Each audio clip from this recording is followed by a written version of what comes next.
Ladies and gentlemen, the Supreme Court Collegium issued a resolution to repatriate Delhi High Court Judge Yashwant Varma to Allahabad High Court. Now, this is days after the discovery of unaccounted cash at his official residence.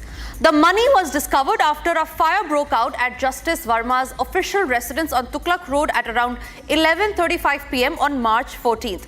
First responders, including personals from DFS and possibly the police, are believed to have discovered stacks of cash in the storeroom, some of which have reportedly been charred, as you see on your screens.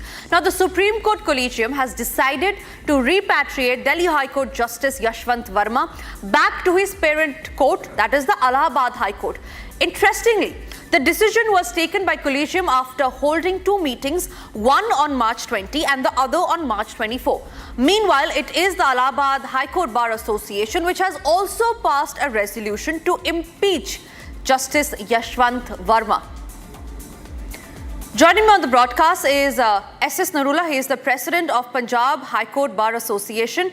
S.S. Narula, the High Court Bar Associations, the bar associations all over India are rising. They are speaking against the biggest judicial scandal.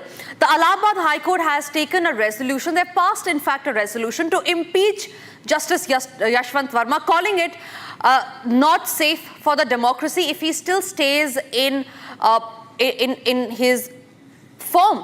What are your take on the same? How is the Punjab High Court Bar Association responding and looking at it? Well, let me explain. In fact, it's not only the Punjab Haryana High Court. In fact, we have formed a common platform of all associations, all bar associations of all high courts in India. And yesterday we had a Zoom meet with around 20 presidents talking about this. And we are all one on this. The entire country is together in what Allahabad High Court says. Only that, yes, the proper procedure has to be followed, which they have already started following. The Honorable Supreme Court, the Chief Justice of India, has already formed a committee. And that committee would finally find out the truth and then take action accordingly. Because as you see, the Constitution makes enough provision.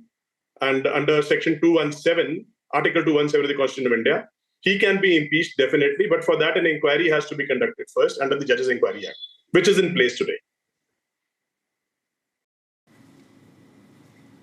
Right, absolutely. S.S. Narula, what I also want to know from you is that, do you believe that it is a time now for the judicial reform? Because what we see right now is not just any scandal. It is about the rot that is there in the Indian judiciary that we see, that was seen on our screens as soon as the cash was recovered.